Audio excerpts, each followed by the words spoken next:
ఈరోజు తెలంగాణ రాష్ట్ర సాధకులు మరియు తెలంగాణ అభివృద్ధి ప్రదాత 10 ఏళ్ల కాలంలో తెలంగాణను వికాస తెలంగాణగా తీర్చిదిద్దినటువంటి మరి కారణ జన్ముడు కేసీఆర్ గారి జన్మదిన సందర్భంగా ఈరోజు జిల్లా కేంద్రంలోని మరి నిరుద్యోగులకు గ్రూప్స్ ప్రిపేర్ అయ్యేటువంటి నిరుద్యోగులకు మరి జనరల్ సైన్స్ మెటీరియల్ పంపించేయడం జరిగింది। ఈ కార్యక్రమానికి రాష్ట్ర నాయకులు నాగర్దొడ్డి వెంకటరాములు గారు, రంగస్వామి గారు, మరి కిరణ్ గారు, నరసింహ గారు అందరూ తదితరులు మరి విద్యార్థులు అందరూ కూడా ఇక్కడికి రావడం మరి వారందరికీ పంపించేయడం జరిగింది।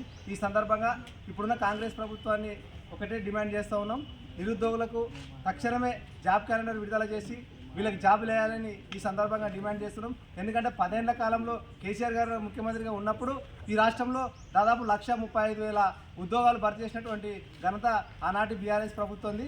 మరి అట్లనే ఆ రకంగానే కొనసాగించాలని ఇప్పుడున్న కాంగ్రెస్ ప్రభుత్వాన్ని కూడా మేమంతా నిరుద్యోగుల పక్షాన మరి డిమాండ్ చేస్తూ ఉన్నాం। చాలా కాలం నుంచి కూడా విద్యార్థులందరూ నిరుద్యోగులు మరి ఉద్యోగాలకు ప్రిపేర్ అవుతున్నారు, వారికి ఇంతవరకు జాబ్ క్యాలెండర్ అని చెప్పి మోసం చేసినారు। మరి రెగ్యులర్గా గ్రూప్ 1, గ్రూప్ 2, గ్రూప్ 3, గ్రూప్ 4 ఉద్యోగాలు ఇవ్వాలి, మరి మెగా డిఎస్సి 25,000 మెగా డిఎస్సి కూడా ఇవ్వాలి, మరి అట్లనే పోలీస్ శాఖలో కూడా ఉద్యోగాలు నియమించాలి। మరి కానీ ఏ నోటిఫికేషన్ కూడా ఇవ్వకుండా కాలయాపన చేస్తూ ఉన్నారు।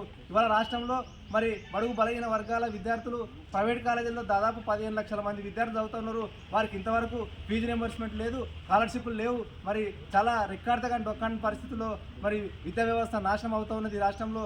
మరి మేము కేసీఆర్ గారి బర్త్డే సందర్భంగా రాష్ట్ర ప్రభుత్వాన్ని ఒకటే డిమాండ్ చేస్తూ ఉన్నాం, విద్యార్థులకు నిరుద్యోగులకు ఉద్యోగాలు జాబ్స్ చేసి మరి ఫీజు రియంబర్స్మెంట్ విడుదల చేసి వీళ్ళందరినీ ఆదుకోవాలని ఈ సందర్భంగా డిమాండ్ చేస్తూ